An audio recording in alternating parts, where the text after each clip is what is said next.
I see so many of you making this mistake and you deserve better. Let's get your money's worth. Hi, and welcome to my channel. I'm Dr. Meghan. I'm a board certified physician in internal medicine, lifestyle medicine, and obesity medicine. And this is really important because I actually prescribe these medications all the time. I actually talk to patients about their weight all the time. I've helped hundreds of patients lose weight, and I'm here to help you too. So if you're confused about your weight, if you have questions about weight medicines, and if you want medically based answers to your weight questions, you are in the right place. So today we're talking about another way to get your money's worth if you are on a GLP-1 medication, because you've spent a lot of time, a lot of effort, and maybe a lot of cash to get this medicine, and we want to make sure you're getting the most out of it. Today, the focus is on eating real food and not science project food, okay? Real food meaning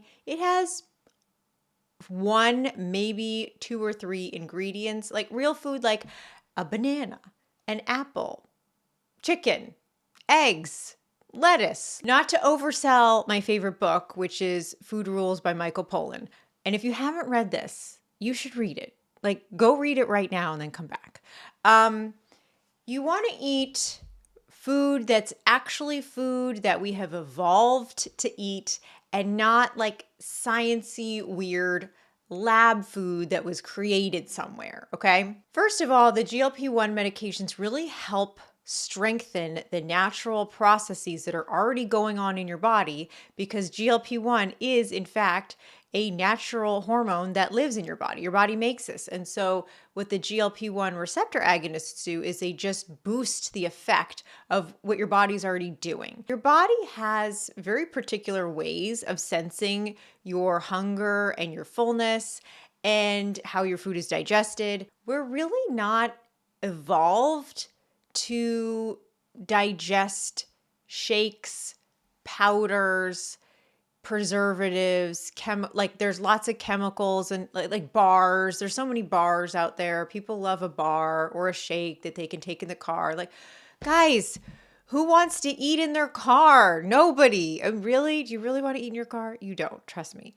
We're really not evolved to eat all these sciencey projects, okay? The last significant change to human evolution was when we evolved to digest milk. And a lot of people still can't digest milk. Like, we're still figuring that part out. And that was about 10,000 years ago.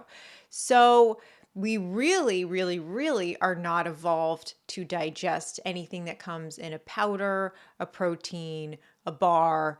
Anything that was made in a lab somewhere is not really what the human body is evolved to process. You know, it's not what our natural process, it's not going to optimize, regardless of what the marketing says. It's not going to optimize our natural processes. And also, like, we never do a better job than nature. It's true. Like, an artificial pancreas, like an insulin pump, it's not as good as the original pancreas, right?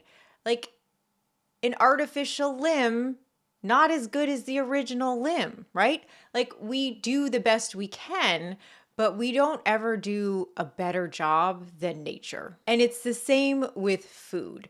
Whatever we make in a lab is never going to be as good as an apple or a pear. It's just not.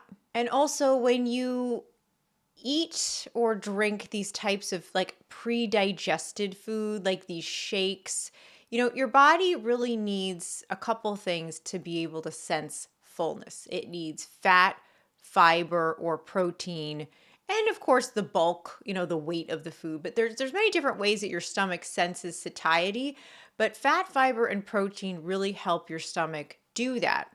And when you're eating these kinds of pre-digested shakes or like liquid meals, you're not really helping your stomach sense whether you're hungry or whether you're full. So you're probably going to ingest more food than you need. And the last thing you want to be doing if you have these medications is eating more than you need, because part of the way that they work is that they help you sense better, when you've had enough.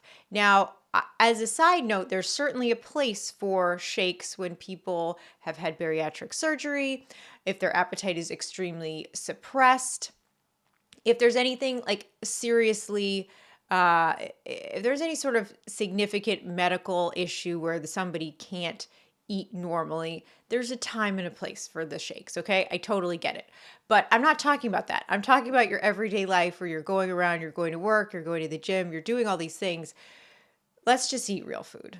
Also, reason number 2, let's just get rid of the extra chemicals. I think we can all agree, or most of us can agree, that they're probably not the best for us. We're still figuring out exactly how bad they are for us, but we can probably guess they're not great. So additives, preservatives, have we ever learned that, oh, surprise, they're good for us? No, that never happened. And if it is, like, drop it in the chat, but I'd be very surprised and skeptical. Also, when foods are created in a lab, like, I always wonder, like, what was the point of this food? And a lot of times, the point of foods developed in a lab is that they're more appealing to our senses, right? And so we want to eat more of them. Like, we live in, if you're in America, this is a capitalist society. We want to eat, like, the food companies are making food, so we eat more of the food, right? They're not usually making food so we are healthy. They're making food so we buy more of it. So food that's created in a lab is much more likely to be engineered to be, very pleasing. And, I don't want to use the word addictive, but I will. I mean, it's engineered for people to want to eat more of it many times. And really, that's not what you need if you're on one of these medications. We want to get back to eating in a healthier way where we're really listening to our bodies. And when foods are made in a lab, generally, they're not helping us do that. The third reason is, I think a lot of times these shakes, these bars, these powders, same can be said for supplements. A lot of times these shakes, these bars, these supplements, they go along with this mindset of, like, eating on the go. And I really don't agree with that, because I think it actually is what got a lot of people into the position that they're in now, is that they're kind of, like, the convenience of food is the number one priority, and just, like, shoving something in their mouth so they can, like, get on with their day and be productive. But it's not really productive if 10 years later you have to take, like, 3 months off of work because you had a bypass surgery, right? Like, that's not actually productive. It's worse for you. It's worse for your job. It's worse for your family. So this mindset of, like, go, go, go, and convenience at all cost. Yes, there's certainly upsides of that when you live in a country like America, but there's also downsides in that many people are not listening to their bodies at all. And they're not, they're sort of sacrificing their basic human needs in terms of listening to their hunger, listening to their fullness, and treating their body as an afterthought. And we know that's pretty much always going to come back to bite you in the end. If you want different results, you have to learn to think differently about food.